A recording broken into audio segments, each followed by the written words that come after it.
अस्सलाम वालेकुम नाजरीन, मैं हूं लाला मुर्तज़ा और आप देख रहे हैं मेरा यूट्यूब चैनल। नाजरीन, आज जो मेरा मौजू है आपसे बात करने का वो है अकबर एस बाबर। आपने ये नाम सुना होगा। ये तकरीबन 2014-15 से ही मीडिया के ऊपर तसलसल के साथ ये नाम आपने सुना होगा, देखा भी होगा। ये अकबर एस बाबर जो है, इसके बारे में आपको बताया जाएगा कि ये असल चीज़ क्या है। ये अपने आप को बानी पाकिस्तान तहरीक इंसाफ के अरकान में से कहता है, लेकिन ये था कौन, फिर इसका इमरान खान के साथ क्या क्लैश हुआ, फिर ये पीटीआई की फॉरेन फंडिंग इसके हाथ कैसे लगी, किस तरह इसने इलेक्शन कमीशन में पीटीआई चेयरमैन साबिक वज़ीर आज़म इमरान खान को रगड़ने की कोशिश की, और अब आजकल फिर एक दफ़ा ये जो इंट्रा पार्टी इलेक्शन हुए हैं उसके अंदर अकबर एस बाबर जो है उसका क्या किरदार था। और मैं आपको ये एक यानी कि ऑथेंटिक जो सबूत है उसके साथ बताऊंगा कि इसका और नवाज शरीफ खानदान का, शरीफ खानदान का आपस में गठजोड़ क्या है और ये गठजोड़ कब से कायम है।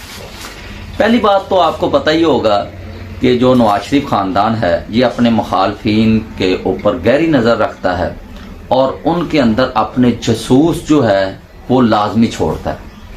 आपने मोहतरमा बेनज़ीर भुट्टो, नुसरत भुट्टो, जब से यानी कि ये नवाज शरीफ 1980 से सियासत में आया है, इसका ये वतीरा है कि ये अपनी कारकर्दगी नहीं बताता लोगों को। ये लोगों की जो कमियां कोताहियां होती हैं उनको ढूंढता है और उनको बेस बना के या उन पे इल्ज़ामात लगा के ये इलेक्शन लड़ते हैं। काफ़ी पुराना तरीका हो गया, लेकिन हमारी याददाश्त कमज़ोर है, लेकिन हमारी आवाम आज भी इनकी बातों में आ जाते हैं। मौजू मेरा जो है वो है अकबर एस बाबर। ये फाउंडर मेंबर अपने आप को कहता है, लेकिन अगर आप पीटीआई के साथ जो फाउंडर मेंबर हैं उनमें कहीं देखें तो अकबर एस बाबर का कहीं पे भी जिक्र नहीं है।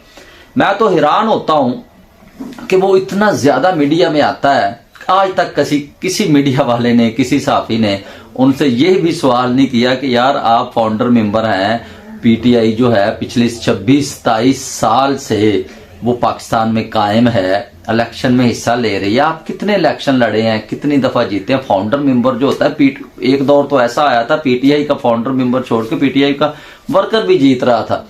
तो इससे कोई सवाल करे अकबर एस बाबर से कि आप इतने बड़े फाउंडर मेंबर, पीटीआई इतनी बड़ी जमात के फाउंडर मेंबर हैं, तो फिर आपको मकबूलियत क्यों नहीं मिली, फिर आपने कोई इलेक्शन क्यों नहीं जीता।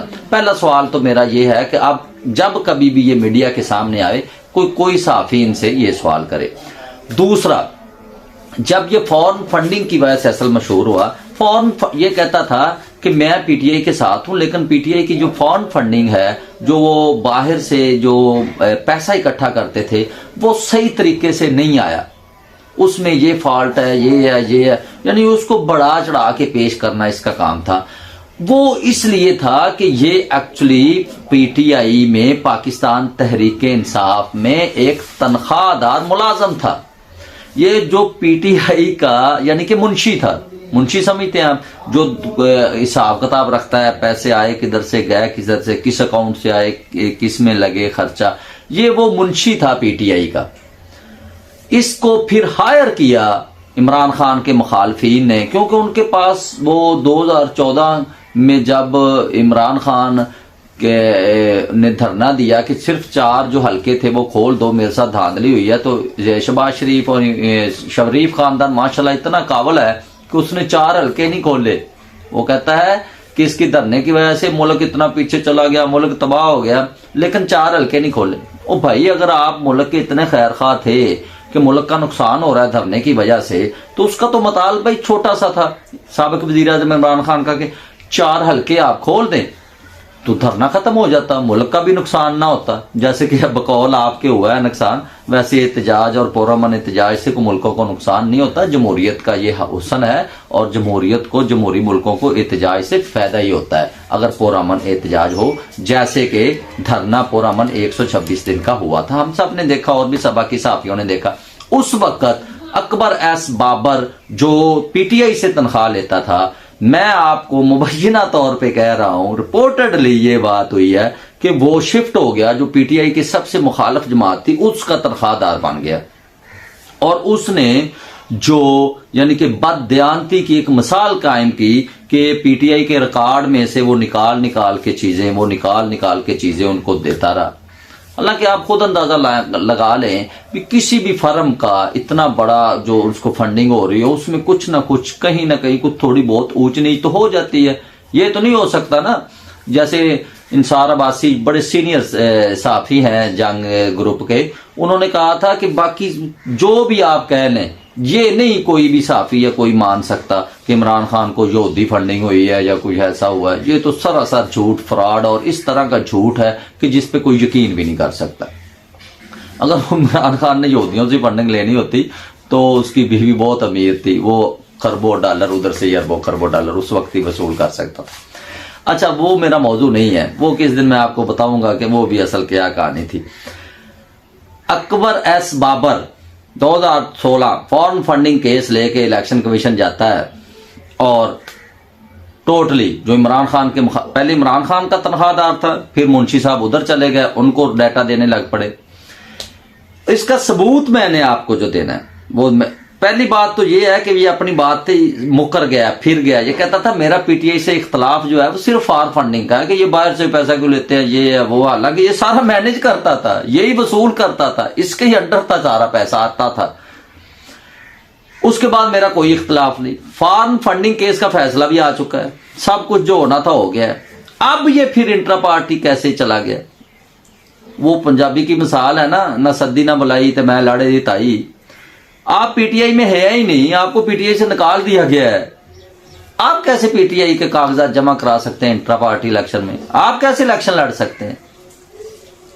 یعنی کہ عمران خان کے مخالفین کے تنخواہ دار ابھی تک بھی اس بات پہ لگے ہوئے ہیں کہ بلے کا نشان ختم ہو جائے، شاید پھر بھی ان کو یہ کنفرم نہیں ہے کہ ہم جیت جائیں گے، پھر ان کو یہ ہے کہ شاید ہماری کچھ دال گل جائے، کیونکہ ابھی تو آپ کو پتا ہے کہ الیکشن کے اوپر تو ابھی عدالتوں سے رجوع کرنا شروع ہو گیا کہ ہم الیکشن نہیں لڑتے جی، ہم لڑ نہیں سکتے۔ اتنا کچھ کرنے کے باوجود بھی آپ عمران خان کا مقابلہ نہیں کر سکتے، اس کا ایک ورکر نہیں چھوڑا، کوئی بندہ نہیں چھوڑا، اس کسی کا گھر نہیں چھوڑا، کسی کا کاروبار نہیں چھوڑا، کسی کی گاڑیاں نہیں چھوڑی، حتیٰ کہ گاڑیاں تک توڑ پھوڑ دی، پھر بھی آپ مقابلہ نہیں کر پا رہے۔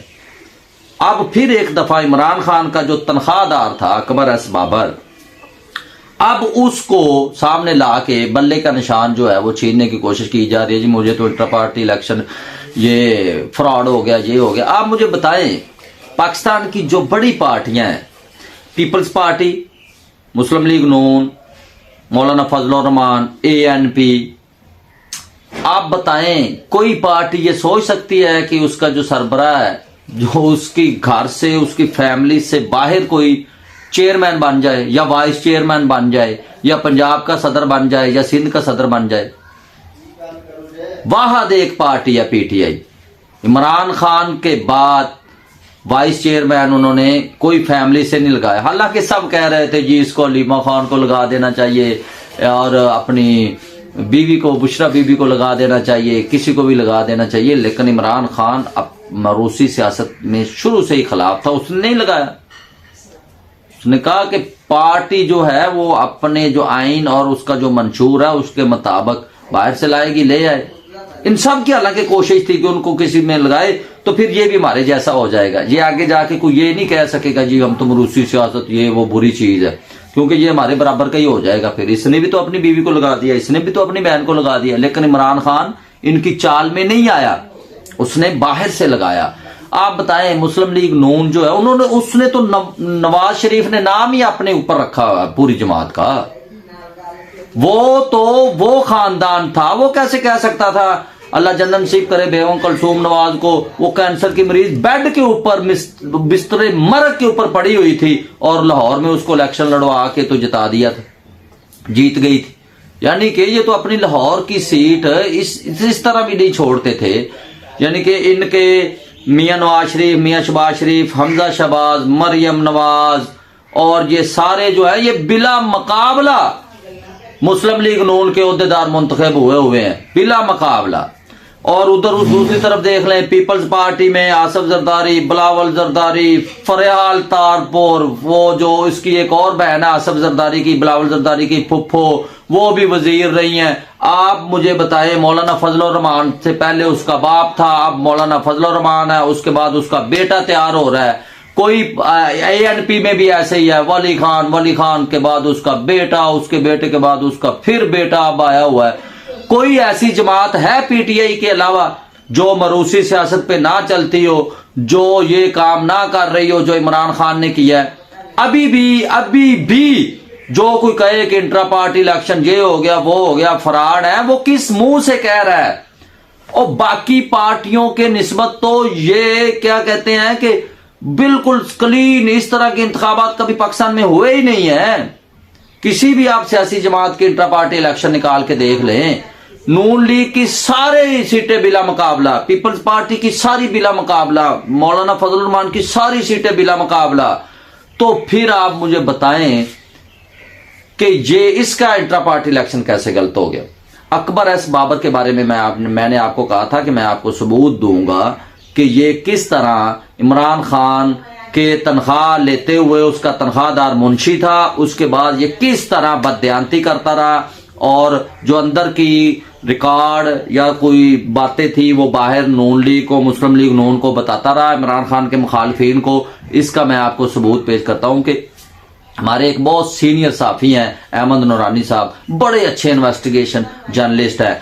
उन्होंने कहा कि जब मैं इमरान खान का जो ऑफशोर अकाउंट था, जब उसने लंदन वाला फ्लैट बेचा था ऑफशोर अकाउंट के जरिए, मैं उसकी जब इन्वेस्टिगेशन कर रहा था, उसके ऊपर रिपोर्ट बना रहा था, तो मुझे किसी ने बताया कि आप जो इमरान खान की जो पार्टी को उसका फाइनेंस देख रहा था, यानी कि उसका जो मुंशी था अकबर एस बाबर, उससे मिले, वो आपको सारा कुछ बता देगा, क्योंकि वही बंदा है जो मैंने कहता है। ये अहमद नूरानी साहब बता रहे हैं, सीनियर जर्नलिस्ट हैं, बड़ी बड़ी उन्होंने धमाकेदार स्टोरियां की हैं और वैलिड स्टोरियां, कोई आज तक उनको नहीं रोक नहीं सका, उनके ऊपर कोई इल्जाम नहीं लगा सकता कि ये झूठ है या उनकी स्टोरी गलत साबित हुई है। एक भी फैक्ट एंड फोकस वो उनकी है वेबसाइट, आप उधर जाके देख सकते हैं। अहमद नूरानी साहब बताते हैं कि जब मैंने इनको कॉल की अकबर एस बाबर को कि मैं आपसे मिलना चाहता हूं, इन्होंने कहा जी आ जाएं। मैं इनके घर गया,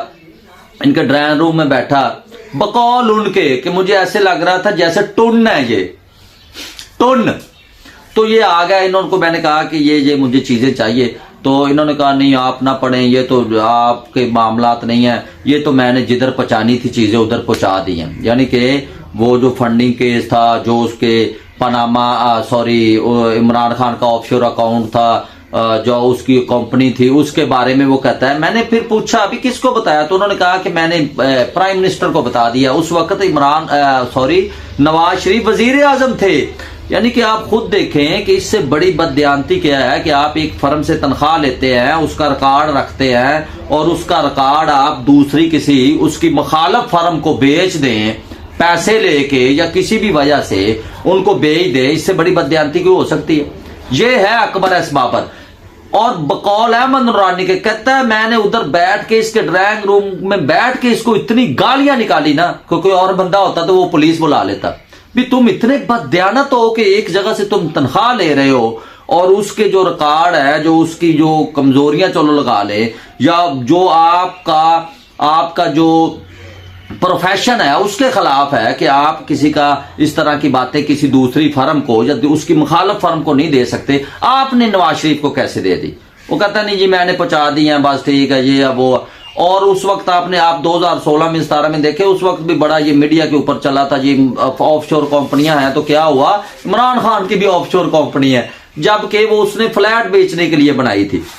फिर कहता है जी अहमद नूरानी बताता है कि मैं आ गया अपने ऑफिस में, उस वक्त जिस अखबार के साथ मैं काम करता था, जिस ग्रुप के साथ, कहता है मैं उधर कर रहा था स्टोरी, तो वो लिख रहा था, तो मुझे ना एक डॉक्यूमेंट लेके आए जो हमारे उधर सीनियर थे, यानी कि उस चैनल के या उस ग्रुप के जो मालिक थे, उन्होंने मेरे लिए भेजा। मैंने उसको जब पढ़ा तो उसमें वो सारी डिटेल थी इमरान खान की, کہ اس نے آف شور کمپنی کی کیسے وہ ادھر سے فلیٹ بیچا, کتنے پیسے میں بیچا, وہ سارا کچھ.